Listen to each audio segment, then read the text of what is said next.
প্ৰধানমন্ত্ৰীৰ শাসনত তৃতীয়বাৰৰ কাৰণে অধিষ্ঠিত আৰু তাৰ কাৰণে যিমান সংখ্যাগৰিষ্ঠতা লাগে সংখ্যাগৰিষ্ঠ ভাৰতীয় জনতা পাৰ্টি আৰু মিত্ৰজোঁটে পাব। ভাল হ'ব, বিধায়ক ডাঙৰীয়া ৰৈ আছে, হবিব ডাঙৰীয়া আছে, আমাৰ কাৰ্যকৰ্তা সকলো আছে, শিবু মিশ্ৰ ডাঙৰীয়া আছে। গতিকে হোজাই জিলাৰ ৰিজাল্ট ভাল হ'ব, এইটো স্বাভাৱিক কথা। কাৰণ মই অহা বুলি নহয়, হোজাই জিলাই সদায় ভাৰতীয় জনতা পাৰ্টীৰ দলটোক বহুত দীৰ্ঘদিনৰ পৰা ছাপোৰ্ট কৰি আহিছে আৰু এইটো ইয়াৰ জনসাধাৰণক সেইকাৰণে কৃতজ্ঞতা জনাইছোঁ। অসমবাসীক কৃতজ্ঞতা জনাইছোঁ যে তেওঁলোকে ভাৰতীয় জনতা পাৰ্টীৰ প্ৰাৰ্থীসকলক জয়ী কৰাব। আৰু ভাৰতবৰ্ষতো আছেই কথা আৰু ধাৰণা কৰিলেও মই সেই কথা নকওঁ কেলে আৰু এতিয়া খুলিবলৈ ৰৈ আছে মানুহ চব, নহয় জানো? মই যদি আগতে আপোনাৰ চব কথা যদি কৈ দিওঁ আপোনাৰ লাইফটো চাৰ্মেই নাথাকিব দেখোন। আৰু সেইটো নাজানিম নহয়, সেইটো সম্ভৱ নহয়। ৰাইজে ভোট দিছে কথা জানো। মই আশা কৰোঁ যে আমি এটা ইতিবাচক ৰাজনীতি আৰম্ভ কৰিছোঁ। নেতিবাচক ৰাজনীতি নাই, উন্নয়নৰ ৰাজনীতি আছে।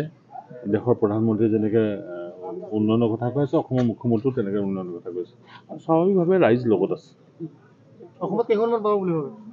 এই আৰু অকণমান অপেক্ষা কৰক, আমি ভাবিছোঁ সৰ্বাধিক এখন পাওঁ।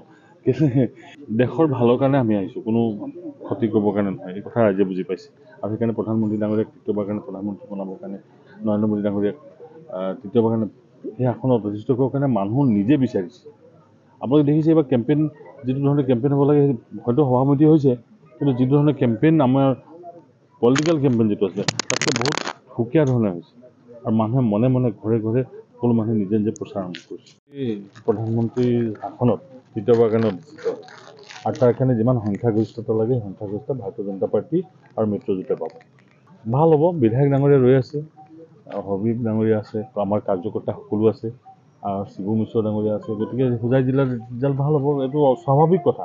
কাৰণ মই অহা বুলি নহয়, হোজাই জিলাই সদায় ভাৰতীয় জনতা পাৰ্টীৰ দলটোক বহুত দীৰ্ঘদিনৰ পৰা ছাপোৰ্ট কৰি আহিছে আৰু এইটো ইয়াৰ জনসাধাৰণক সেইকাৰণে কৃতজ্ঞতা জনাইছোঁ।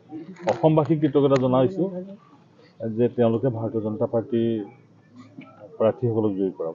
আৰু ভাৰতবৰ্ষতো আছেই কথা আৰু ধাৰণা কৰিলেও মই সেই কথা নকওঁ কেলে আৰু এতিয়া খুলিবলৈ ৰৈ আছে মানুহ চব, নহয় জানো? মই যদি আগতে আপোনাৰ চব কথা যদি কৈ দিওঁ আপোনাৰ লাইফটো চাৰ্মেই নাথাকিব দেখোন। আৰু সেইটো নাজানিম নহয়, সেইটো সম্ভৱ নহয়। ৰাইজে ভোট দিছে কথা জানো। মই আশা কৰোঁ যে আমি এটা ইতিবাচক ৰাজনীতি আৰম্ভ কৰিছোঁ। নেতিবাচক ৰাজনীতি নাই, উন্নয়নৰ ৰাজনীতি আছে। দেশৰ প্ৰধানমন্ত্ৰীয়ে যেনেকৈ উন্নয়নৰ কথা কৈ আছে, অসমৰ মুখ্যমন্ত্ৰীও তেনেকৈ উন্নয়নৰ কথা কৈছে আৰু স্বাভাৱিকভাৱে ৰাইজ লগত আছে। অসমত কেইখনমান পাব বুলি ভাবে? এই আৰু অকণমান অপেক্ষা কৰক, আমি ভাবিছোঁ সৰ্বাধিক এখন পাওঁ। কিন্তু দেশৰ ভালৰ কাৰণে আমি আহিছোঁ, কোনো ক্ষতি কৰিবৰ কাৰণে নহয়। এই কথা ৰাইজে বুজি পাইছে আৰু সেইকাৰণে প্ৰধানমন্ত্ৰী ডাঙৰীয়াক তৃতীয়বাৰৰ কাৰণে প্ৰধানমন্ত্ৰী বনাবৰ কাৰণে, নৰেন্দ্ৰ মোদী ডাঙৰীয়াক তৃতীয়বাৰৰ কাৰণে সেই আসনত অধিষ্ঠিত কৰিবৰ কাৰণে মানুহ নিজে বিচাৰিছে। আপোনালোকে দেখিছে এইবাৰ কেম্পেইন যিটো ধৰণে কেম্পেইন হ'ব লাগে হয়তো সভামতি হৈছে, কিন্তু যিটো ধৰণে কেম্পেইন আমাৰ পলিটিকেল কেম্পেইন যিটো আছে তাতকৈ বহুত সুকীয়া ধৰণে হৈছে আৰু মানুহে মনে মনে ঘৰে ঘৰে সকলো মানুহে নিজে নিজে প্ৰচাৰ আৰম্ভ কৰিছে।